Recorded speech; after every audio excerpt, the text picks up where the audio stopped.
ಮುಂಬರುವ ವಿಧಾನಸಭಾ ಚುನಾವಣೆಯಲ್ಲಿ ಕಾಂಗ್ರೆಸ್ ಅಧಿಕಾರಕ್ಕೆ ಬಂದರೆ ರಾಜ್ಯದ ಮಹಿಳೆಯರಿಗೆ ಬೇಷರತ್ತಾಗಿ 2,000 ರೂಪಾಯಿ ನೀಡಲಾಗುವುದು. ಇದಕ್ಕಾಗಿ ಗೃಹಲಕ್ಷ್ಮಿ ಯೋಜನೆ ರೂಪಿಸಲಾಗುವುದು ಎಂದು ಕೆಪಿಸಿಸಿ ಅಧ್ಯಕ್ಷ ಡಿಕೆ ಶಿವಕುಮಾರ್ ಘೋಷಣೆ ಮಾಡಿದ್ದಾರೆ. ಬೆಂಗಳೂರಿನ ಅರಮನೆ ಮೈದಾನದ ಮುಖ್ಯ ದ್ವಾರ ಬಳಿ ಕಾಂಗ್ರೆಸ್ ಆಯೋಜಿಸಿರುವ ನಾಯಕಿ ಸಮಾವೇಶದಲ್ಲಿ ಕಾಂಗ್ರೆಸ್ ಪ್ರಧಾನ ಕಾರ್ಯದರ್ಶಿ ಪ್ರಿಯಾಂಕಾ ಗಾಂಧಿ ವಾದ್ರಾ ಸಮ್ಮುಖದಲ್ಲಿ ಅವರು ಈ ಘೋಷಣೆ ಮಾಡಿದರು. ಪ್ರತಿ ಮನೆಗೂ 200 ಯೂನಿಟ್ ಉಚಿತ ವಿದ್ಯುತ್ ನೀಡುವ ಬಗ್ಗೆಯೂ ಅವರು ಭರವಸೆ ನೀಡಿದ್ದಾರೆ. ಇದಕ್ಕೆ ಪ್ರಿಯಾಂಕಾ ಗಾಂಧಿಯು ಧ್ವನಿಗೂಡಿಸಿದ್ದಾರೆ. ಪ್ರತಿ ಕುಟುಂಬಕ್ಕೆ ಕರ್ನಾಟಕ ರಾಜ್ಯದಲ್ಲಿರುವಂತಹ ಪ್ರತಿಯೊಂದು ಹೆಣ್ಣುಮಗಳಿಗೂ ಕೂಡ ಯಾರು ಸಂಸಾರದ ಜಾಗೃತಿಯನ್ನ ವಹಿಸ್ತಾ ಇದ್ದಾಳೆ, ಯಾರು ಜವಾಬ್ದಾರಿಯನ್ನ ತೆಗೆದುಕೊಂಡಿದ್ದಾರೆ, ಆ ಹೆಣ್ಣುಮಗಳಿಗೆ ಕಾಂಗ್ರೆಸ್ ಅಧಿಕಾರ ಬಂದ ತಕ್ಷಣ 2,000 ರೂಪಾಯಿ ಪ್ರತಿಯೊಂದು ಮನೆಗೂ ಕೂಡ ಕೊಡ್ಲಿಕ್ಕೆ ತೀರ್ಮಾನವನ್ನ ಮಾಡಿದ್ದೇವೆ.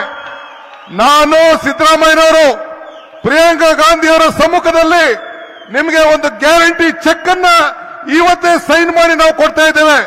ಇದು ಕಾಂಗ್ರೆಸ್ ಪಕ್ಷದ ಪ್ರತಿಜ್ಞೆ.